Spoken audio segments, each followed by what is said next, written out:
Hey there. I was just working on plotting what I had already pantsed with Dawn, and I thought this would be something good to share. And my ladies at On the Wings for Writers agreed.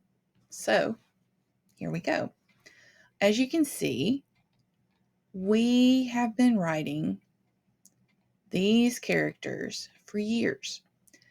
This is just a portion of what we've written. A lot of it was done in groups. Some of it was done but just between us on pads that we transferred over to Word documents. A lot of those Word documents were lost over the years, so we redid some of the stories. But as you can tell, it's not that we have a lack of material for these characters. We have plenty, and that's what you would call pantsing, I guess, is the best way to put it. You just write the characters and you let the plot flow see where you go. This is an example of one of those documents. As you can see, there are plenty of scenes to be had in just one of those documents. And each one of these documents, we try to get around 40 to 50 pages before we go to the next document. Why am I showing you this? Because this is another document. This is the rough draft. This is part of what we have to go through. We have to go through all of those scenes and all of those documents to figure out what fits in the current book. I've got here, let's see, a bunch, as you can see on the side, of scenes that could possibly be scenes. It could possibly be multiple scenes. It could possibly be something that we can't use because we've changed something for the books. Lots of stuff.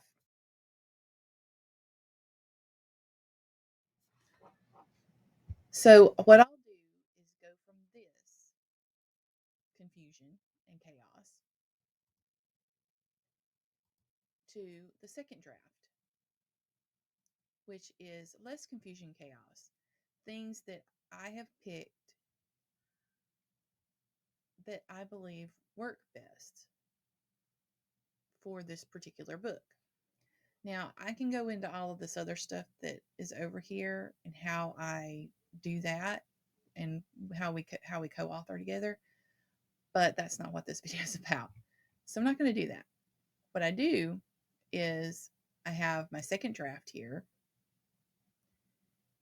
And so I've read through it twice.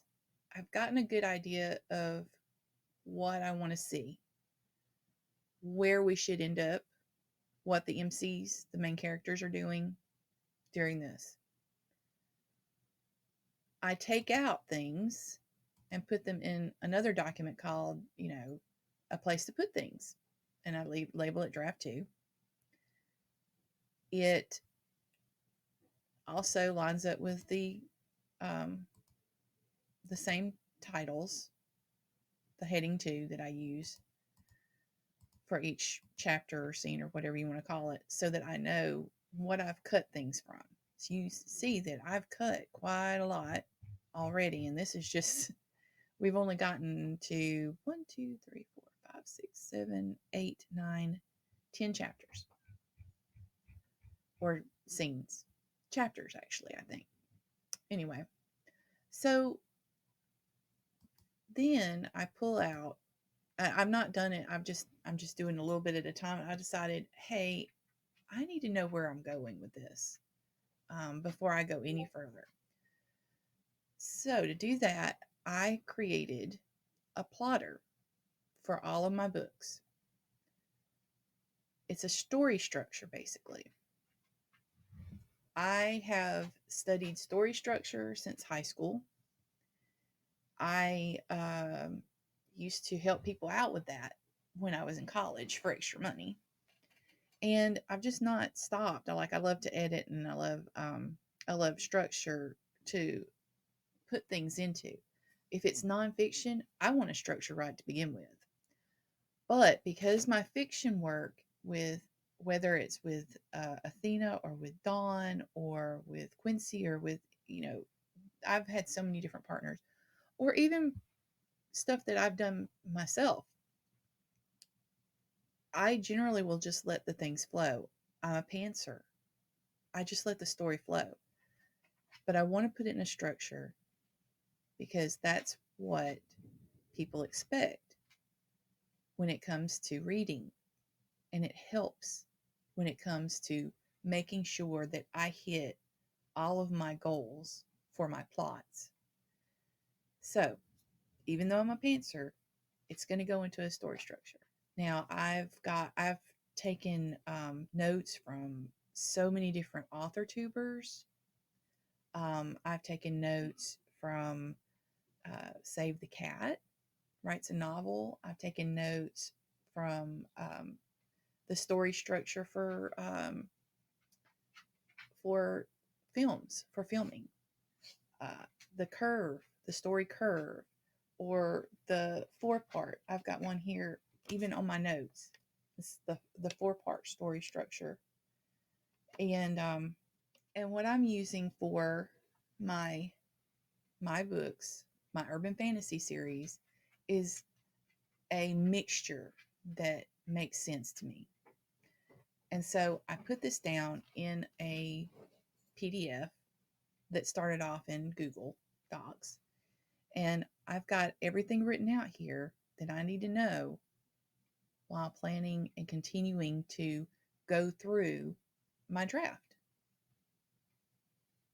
I have the name of the book. This is my Camp Nano project, so I'm just using that as an example. The primary goals of the series is important. So you need to make sure that you know what you're getting to with the series. The primary plot for the book or the episode, trying to figure things out. And the secondary plot. Now, I basically, with these books, we have two main characters.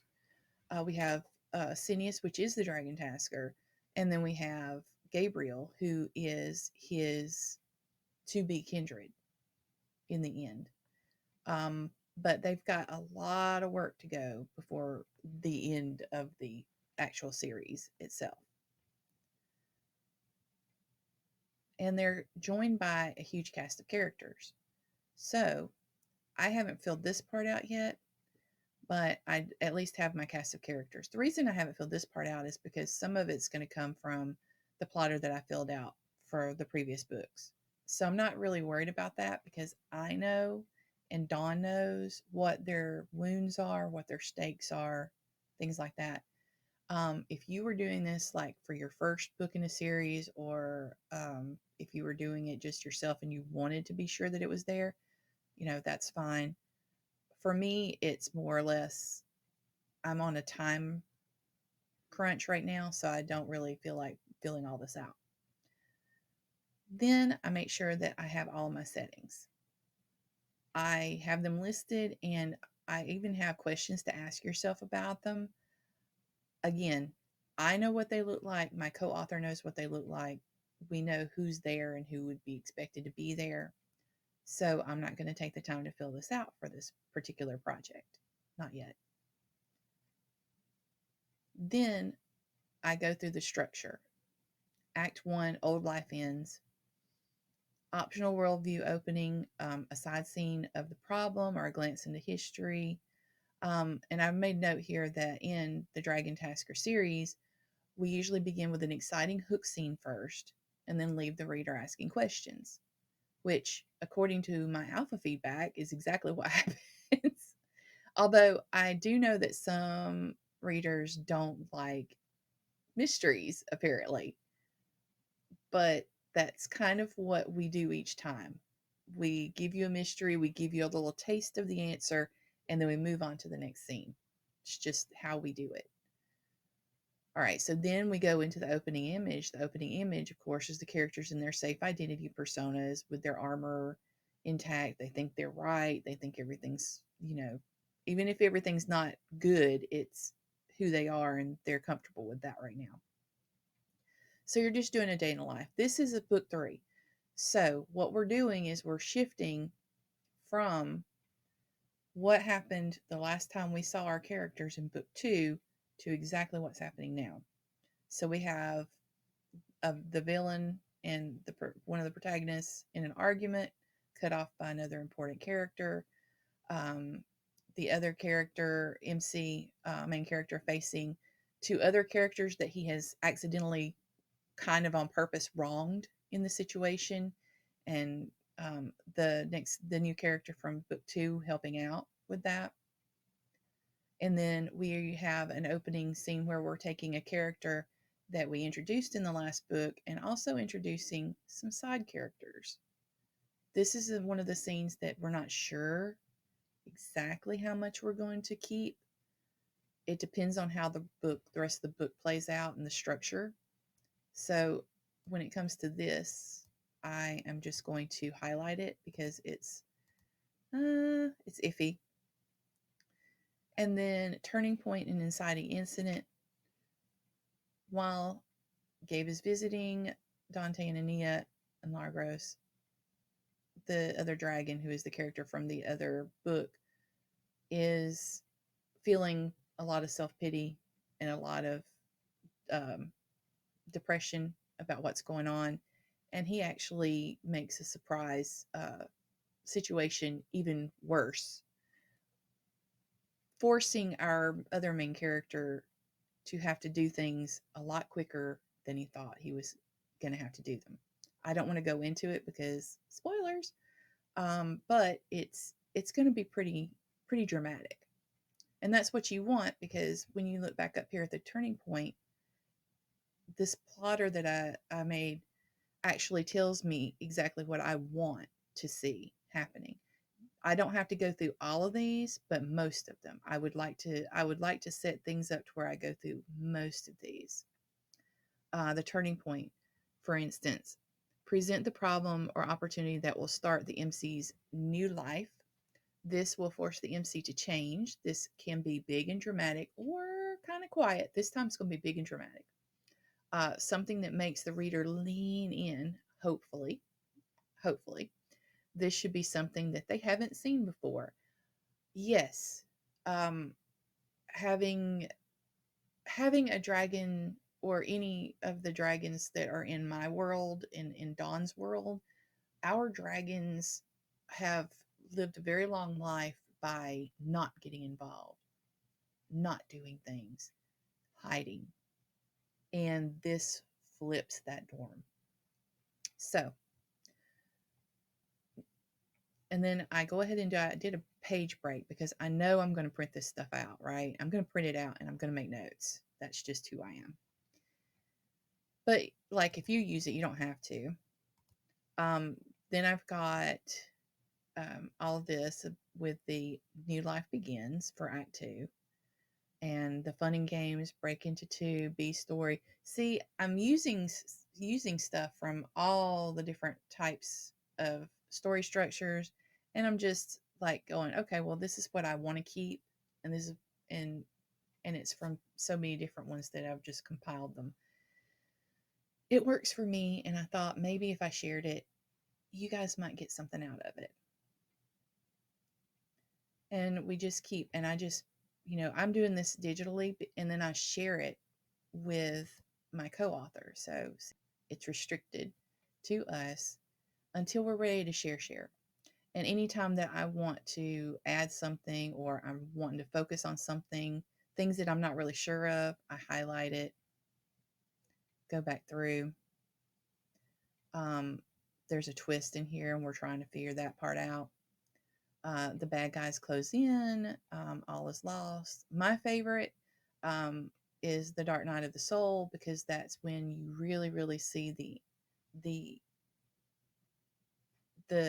I wouldn't say weakness, but it could be considered the weakness, but also the strength, as your main characters go through the hard stuff, and they have to actually face things that they don't want to face.